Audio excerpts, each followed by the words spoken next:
నమస్తే, welcome to Pallavi TV. So ప్రస్తుతం నేను ఆర్బిఎం హాస్పిటల్లో ఉన్నాను. మనల్ని ఎంతగానో ఎంటర్టైన్ చేసిన ఫిష్ వెంకట్ గారి హెల్త్ కండిషన్ చాలా సీరియస్గా ఉంది అని చెప్పవచ్చు. ఆది మూవీ నుంచి గబ్బర్ సింగ్ సినిమాల వరకు, మళ్ళీ డీజే టిల్లులో కూడా మీరు ఎంతో ఆయన చేసిన ఎంటర్టైన్మెంట్ చాలా ఎంజాయ్ చేశాము. సో ఇప్పుడు ఆయన పరిస్థితి ఏం బాగాలేదు. సో ఇక్కడ ఆర్బిఎం హాస్పిటల్లో చికిత్స పొందుతున్నారు. అసలు ఆయన హెల్త్ కండిషన్ ఎలా ఉంది, అంతేకాకుండా ఇంతకు ముందు కూడా చాలా హెల్త్ ఇష్యూస్తో సఫర్ అయ్యారు. సో ఇప్పుడు పరిస్థితి ఎలా ఉంది, ఎవరైనా డోనర్స్ దొరికారా, అటు రాజకీయ పరంగా కానివ్వండి, లేదంటే ఇటు సినీ ఇండస్ట్రీ నుంచి వాళ్ళు కొంచెం హెల్ప్ కోరుకుంటున్నారు. అంటే మాకు ఆర్థికంగా కొంచెం హెల్ప్ కావాలి అనేసి కూడా కోరుకుంటున్నారు. ఎవరన్నా ముందుకు వచ్చి వాళ్ళకి హెల్ప్ చేస్తే వెంకట్ గారు కోలుకునే సిచ్యువేషన్ అయితే కనిపిస్తుంది. వెంకట్ గారిని ట్రీట్ చేస్తున్న డాక్టర్తో కూడా మాట్లాడి మరిన్ని వివరాలు తెలుసుకుందాం. సో వెంకట్ గారి హెల్త్ కండిషన్ గురించి మాట్లాడడానికి వెంకట్ గారి వాళ్ళ అమ్మాయి మనతోనే ఉన్నారు. హలో అండి. హాయ్ అండి. ఎలా ఉన్నారు? వెంకట్ గారి పరిస్థితి ఎలా ఉంది? ఐసీలో ఉన్నాడండి, అస్సలు బాగాలేదు. సో ఎన్నేళ్ళ నుంచి, అంటే ఇంతకుముందు హెల్త్ ఇష్యూస్ ఎలా ఉండేవి, అంటే ఏ ప్రాబ్లంతో సఫర్ అయ్యేది మీరు? 4 years నుంచి డయాలసిస్ ప్రాబ్లం ఉందండి. డే బై డే డయాలసిస్ చేయించుకోవాలి కంపల్సరీ. కిడ్నీలు 2 కూడా బాగా మొత్తం ఖరాబ్ అయిపోయాయి. ఇప్పుడు కిడ్నీ లివర్ ఇన్ఫెక్షన్ వచ్చింది. మరి ఇన్ని రోజు ఈ 4 years నుంచి కొంచెం జాగ్రత్త తీసుకోవడం, ట్రీట్మెంట్ చేయించుకోవడం అవి అంటే ఇంట్లో వాళ్ళది అయితేనే ఓకే అని అన్నారు, అంటే కిడ్నీ గురించి. ఇంట్లో వచ్చేసి గ్రూప్ అందరిది, మమ్మీది నాది బి పాజిటివ్, డాడీది ఓ పాజిటివ్ ఉంది. సో బయటి వాళ్ళది ట్రై చేస్తున్నామండి, కానీ ఇంకెవరు డోనర్స్ దొరకట్లేదు. సో ఇంకోటి, కాళ్ళు కూడా రీసెంట్గా కొంచెం వాపు వచ్చింది, ఇన్ఫెక్షన్ వచ్చింది కాలుకి. రైట్ కాలుకి ఫస్ట్ ఇన్ఫెక్షన్ వచ్చిందండి ఒక 2 years బ్యాక్. అది కొంచెం సెట్ అయ్యిందో లేదో ఇప్పుడు మళ్ళీ లెఫ్ట్ కాలుకి ఇన్ఫెక్షన్ వచ్చేసింది.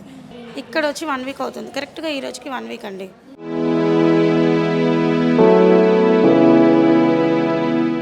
ఎలా ఉంది ఇప్పుడు సిచ్యువేషన్, ఎలా ఉంది అంటే డాక్టర్స్ ఏం చెప్తున్నారు? ఐసీలో ఉన్నాడండి ప్రజెంట్, వెంటిలేటర్ మీదనే ఉన్నాడు. ఇంకా టైం పడుతుంది అంటున్నారు. మీరు డోనర్స్ ఎవరన్నా, అంటే డాక్టర్స్ అటు నుంచి డాక్టర్స్ కానివ్వండి, లేదంటే మీరు కానివ్వండి, ట్రై చేస్తున్నారా? అంటే ఎవరన్నా మేము ఇస్తాము అనేసి ముందుకు వచ్చిన వాళ్ళు ఎవరన్నా? ట్రై చేస్తున్నామండి, కాకపోతే అందరూ ఇచ్చేవాళ్ళు కూడా అమౌంట్ అడుగుతున్నారు. 30 lakhs అడుగుతున్నారు, 50 lakhs అడుగుతున్నారు. ఇస్తాను చాలామంది అంటున్నారు, కానీ వాళ్ళు అమౌంట్ కావాలంటున్నారు. అంత అమౌంట్ మా దగ్గర లేదు. సో అందుకని మేము ఇండస్ట్రీ వాళ్ళ దగ్గర నుంచి ఏమైనా హెల్ప్ కావాలని చెప్పేసి మేము చూస్తున్నామండి. కానీ ఇలాంటి కాల్ రావట్లేదు ఇండస్ట్రీ దగ్గర నుంచి. ఈ ప్రభాస్ కూడా ఫేక్ కాల్ అండి అది. నాకు ఓన్లీ కాల్ చేసి పిఏ అని చెప్పిండు. నేను నిజంగానే అనుకున్నానండి. అయితే మళ్ళీ నేను కాల్ బ్యాక్ చేస్తే కాల్ లిఫ్ట్ చేయట్లేదు, స్విచ్ ఆఫ్. 3 days నుంచి ఫోన్ స్విచ్ ఆఫ్ వస్తుంది. 50 lakhs ఇచ్చిండని చెప్పి మీడియా అంతా చెప్తున్నారు. అది ఫేక్ అండి, ఇవ్వలేదు మాకు. అంటే మీకు కాల్ చేసిన విషయం వాస్తవమే, కానీ అది ఆయననా కాదా అనేది తెలియడం లేదంటారా? అది ఫేక్ అని తెలిసిపోయిందండి మాకు. మేము కాల్ చేస్తే స్విచ్ ఆఫ్ వస్తుంది కదా. సో ప్రభాస్ గారికి అయితే కాదండి, అది ఫేక్ కాల్. అది మరి అంత ఈజీగా, అంటే ప్రభాస్ గారు 50 lakhs ఇచ్చారు అనేసి బాగా వైరల్ అయ్యింది. నిజం మీడియాకి కూడా నేను చెప్పలేదండి 50 lakhs ఇచ్చిండని చెప్పలేదు. జస్ట్ నాకు కాల్ వచ్చిందని చెప్పిన, దానికి 50 lakhs ఇచ్చిండు అని చెప్పి మొత్తం హల్చల్ అవుతుంది. ఎందుకు అట్లా చేయాలి న్యూస్? ఇప్పుడు మీరు అలా చేయడం వల్లనే కదా, ఇప్పుడు న్యూస్ ఛానల్ చేయడం వల్ల మాకు ఎక్కడ వస్తుంది అమౌంట్? ఇచ్చే వాళ్ళు కూడా ఇవ్వట్లేదు, రారు కదా. చాలామంది అదే అనుకుంటున్నారు, అమౌంట్ వచ్చినాయి కదా సెట్ అయిపోయిందేమో అనుకుంటున్నారు. కాలేదండి, అది ఫేక్. అది కానీ మీకు ఇప్పుడు బయట నుంచి ఇటు పొలిటీషియన్స్ కానివ్వండి, లేదంటే ఎవరినన్నా హెల్ప్ అడగడం, వాళ్ళు ముందుకు వచ్చి ఇస్తాము అనడం, అలాంటివి ఏమైనా జరిగాయి? ఏం లేదండి, ఇంకేం లేదు అలాంటివి. కుమార్ గారు వచ్చారు, ఆయన ఏమైనా ఆర్థికంగా చేశారండి. 1 lakh ఇచ్చారు. 1 lakh 1 lakh ఇచ్చారు. ఇప్పుడు ఇంతకుముందు ఇప్పుడు 4 years నుంచి హెల్త్ ఇష్యూ గురించి సఫర్ అవుతున్నారు అని అంటున్నారు. పవన్ కళ్యాణ్ గారి నుంచి కానివ్వండి, చిరంజీవి గారి నుంచి అండి, ఇట్లా వీళ్ళ సైడ్ నుంచి, అంటే సినీ ఇండస్ట్రీ నుంచి, పెద్దవాళ్ళ నుంచి ఏదైనా హెల్ప్ వచ్చే అవకాశం ఉంది అని అంటారా? ఏమైనా హెల్ప్ చేశారా అసలు? అంతకుముందు ఫస్ట్ టైం అయినప్పుడు, డయాలసిస్ అయినప్పుడు ఫస్ట్ కిడ్నీ ఖరాబ్ అయిందని మాకు తెలిసినప్పుడు 2 years బ్యాక్, అప్పుడు పవన్ కళ్యాణ్ సార్ ఇచ్చిండు 2 lakhs ఇచ్చిండు. ఇంక ఇప్పుడైతే అసలు ఎవ్వరు ఇంకేమీ ఇవ్వలేదండి ఇండస్ట్రీ నుంచి. ఇంత న్యూస్ ఛానల్స్ ఉన్నారు, ఇంత రోషన్ అన్న తీసుకున్న దగ్గర నుంచి అసలు ఎవరు కాల్ లేదండి ఇండస్ట్రీ నుంచి. ఏం లేదండి, ఇట్లానే పెద్ద పెద్ద వాళ్ళ దగ్గర నుంచి చిరంజీవి, మోహన్ బాబు గారు వీళ్ళ దగ్గరికి వెళ్ళి వాళ్ళు కొంచెం ముందు వచ్చి డాడీకి కిడ్నీ వేయిస్తే చాలండి, అంతే, ఇంకేం లేదు మాకు. సో సిచ్యువేషన్ అయితే కండిషన్గానే ఉంది అనేసి కూడా చెప్తున్నాను. మా ఫ్యామిలీకి కౌన్సిలింగ్ ఇచ్చారు. ఏమని చాలా క్రిటికల్గా ఉంది, కంపల్సరీ కిడ్నీ వేయిస్తేనే తను సెట్ అవుతాడు, లేకపోతే 50-50 ఛాన్సెస్ అని చెప్పారండి. ఆయన చాలా మందితో కలిసి వర్క్ చేశారు. అటు గబ్బర్ సింగ్ మూవీలో కానివ్వండి, ఆది మూవీ నుంచి చాలా మందితో వర్క్ చేశారు.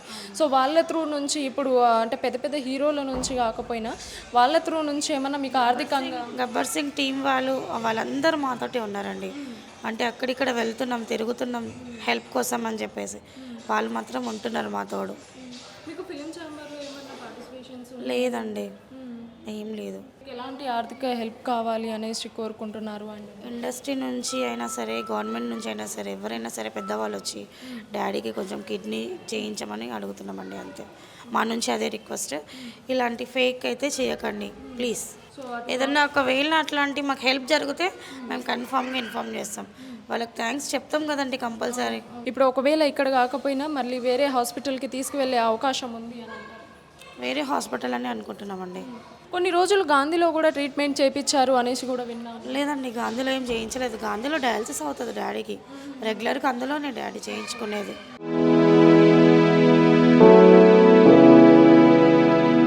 మీకు తెలిసింది కాబట్టి కిడ్నీ డిసీజ్ అంటారు, సికేడి అంటారు, క్రానిక్ కిడ్నీ డిసీజు. ఎండ్ స్టేజ్లో ఉన్నాడు. వచ్చినప్పుడు తను కాన్షియస్లో లేడు, ఇరిటేబుల్ ఉండే, ఎస్ఓబి ఉండే, మరి బ్రెత్నెస్నెస్, అవన్నీ చాలా కాంప్లికేషన్స్ ఉన్నాయి స్టార్టింగ్ నుంచి. ఇప్పుడు కొంచెం regular day by day dialysis చేస్తున్నాం కాబట్టి కొంచెం ఇప్పుడు ఇంప్రూవ్మెంట్ ఉంది. మాట్లాడుతుండు, పలకరిస్తుండు. తను ఇప్పుడు ఎలా అయిండు అంటే, ఇప్పుడు కిడ్నీ ఎండ్ స్టేజ్లో మనకు యూరిన్ రాదు. సో ఇప్పుడు బ్లడ్లో ఉన్న అంత వేస్ట్ ప్రొడక్ట్స్ని ఫిల్టర్ చేసి బయటికి లాగేది కిడ్నీ కదా. సో అది పనిచేయకపోతే మనకు యూరియా లెవెల్ అని పెరుగుతాయి కిడ్నీ బ్లడ్లో. ఇదొక ప్రాబ్లం అనుకుంటే తనకు ఇంకో ప్రాబ్లం కూడా ఉంది, లివర్ కూడా కొంచెం దెబ్బతింది. సో దానివల్ల బిలిరూబిన్ కూడా హై ఉంది. సో బిలిరూబిన్ హై అయితే మనకు బాడీలో అమోనియా అనేది వెలుగుతుంది, జాండీస్గా. అది పెరిగితే మళ్ళీ అమోనియా అనేది పెరుగుతుంది బాడీలో. సో అమోనియా విత్ యూరేమియా, ఎన్సెఫలోపతి అంటాము. సో ఇది బోత్ ఉన్నప్పుడు తను కొంచెము డ్రౌజీగా అవ్వడము, కోమాలో వెళ్ళిపోయే ఛాన్సెస్ ఉంటుంది. సో ఎవరైనా డోనర్స్ దొరికితే మళ్ళీ ఛాన్స్ ఉంటుందంటారా? ఛాన్స్ ఉంది, కానీ డోనర్ దొరకాలి, మ్యాచ్ అవ్వాలి, పేషెంట్ కండిషన్కి మ్యాచ్ అవ్వాలి. సో ఇప్పుడు ప్రస్తుతానికైతే మనం స్టేబుల్ చేసి వేరే హయ్యర్ సెంటర్స్ తీసుకెళ్తే వాళ్ళు కిడ్నీ ట్రాన్స్ప్లాంట్ చేసుకోవచ్చు. ఇప్పుడు ప్రస్తుతానికైతే రెగ్యులర్ డయాలిసిస్ చేస్తున్నాం కాబట్టి కొంచెం ఇంప్రూవ్మెంట్ ఉంది. మోరోవర్ తనకు యూరిన్ అవుట్పుట్ కొంచెం కూడా లేదు. So every alternate day dialysis is compulsory for that patient. గుర్తుపడుతున్నారా అంటే జనరల్ ఒక 3 to 4 days బ్యాక్ తను కాన్షియస్ లేడు, మరి నాన్ ఓరియంటెడ్, ఇరిటేబుల్ చాలా ఉండే, గుర్తు కూడా పట్టట్లేదు. అప్పుడైతే మనం నాన్ ఇన్వేజివ్ వెంటిలేషన్ అని పెట్టాము ఆల్రెడీ అది. సో ఇప్పుడు కొంచెం ఇంప్రూవ్మెంట్ ఉంది, తను మాట్లాడుతుండు, పలకరిస్తుండు. He's able to coordinate with other patients also and doctors also. So మీకు అంటే మీకు తెలిసిన వారిలో నుంచి కానివ్వండి, లేదంటే హాస్పిటల్ తరఫున ఏదైనా కిడ్నీ ట్రాన్స్ప్లాంట్ ఛాన్సెస్ లేవంటారా? అంటే మనం కూడా ట్రై చేస్తున్నాం డోనర్స్. సో ఇక్కడ కాదు, ట్రాన్స్ప్లాంట్ అయితే ఈ సెంటర్స్లో కాదు. సో ట్రాన్స్ప్లాంట్ చేసుకోవాలంటే తను కొంచెం కోరుకోవాలి. సో బ్లడ్లో ఉన్న ఇన్ఫెక్షన్, మరి యూరియా, అవన్నీ తగ్గాలి. కాన్షియస్ తను ఫిట్ అవ్వాలి, పేషెంట్ ఫిట్ అయినాక ట్రాన్స్ప్లాంట్ చేసుకోవచ్చు. సో ఫస్ట్ ప్రస్తుతానికైతే తను సెప్సిస్ కండిషన్స్ అవన్నీ కొంచెం తగ్గినాక, తన కండిషన్ కొంచెం ఇంప్రూవ్ అయినాక మనం చేసుకోవచ్చు ట్రాన్స్ప్లాంట్. సో ఇంతకుముందు ఉన్న అంటే హెల్త్ ఇష్యూస్ వల్లనే ఇది ఎక్కువైంది అని అనుకోవచ్చు సార్? ఖచ్చితంగా రైట్ లెగ్కి ఇన్ఫెక్షన్ అయింది చెప్తున్నారు ఫ్యామిలీ. ఇప్పుడు మోరోవర్ కిడ్నీ మరి లివర్ డిసీజ్ అది కాకుండా బయోలాటరల్ సెల్యులైటిస్ అంటారు, తనకి సెల్యులైటిస్ కూడా ఉంది. ఇప్పుడు దానికి కూడా ట్రీట్మెంట్ అవుతుంది.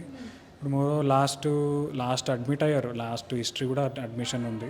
సో అప్పుడు అయినాక కూడా తన లైఫ్ స్టైల్ హ్యాబిట్స్ కానీ, ఆల్కహాల్ ఎక్కువ తీసుకోవడం కానీ, స్మోకింగ్ హ్యాబిట్స్, అవన్నీ కొంచెం లైఫ్ స్టైల్ చేంజెస్ కొంచెం ఇది చేసుకున్నాం కాబట్టి మళ్ళీ తను సేమ్ స్టేజెస్కి వచ్చిండు. సో రెగ్యులర్ డయాలిసిస్ చేస్తుంటే ఆయన మంచిగా ఉండే అప్పుడు. సో ఇప్పుడు అవన్నీ లైఫ్ స్టైల్ చేంజెస్, హ్యాబిట్స్ అవన్నీ వల్ల మళ్ళీ ఇట్లా అయింది అనుకోవచ్చు. జాగ్రత్త పడాలి. ఇప్పుడు ట్రాన్స్ప్లాంట్ అయితే కూడా మనకు రెగ్యులర్ డ్రింకింగ్, స్మోకింగ్ అవన్నీ చేస్తే మళ్ళీ అవి ఫెయిల్ అయ్యే ఛాన్స్ ఉంటుంది.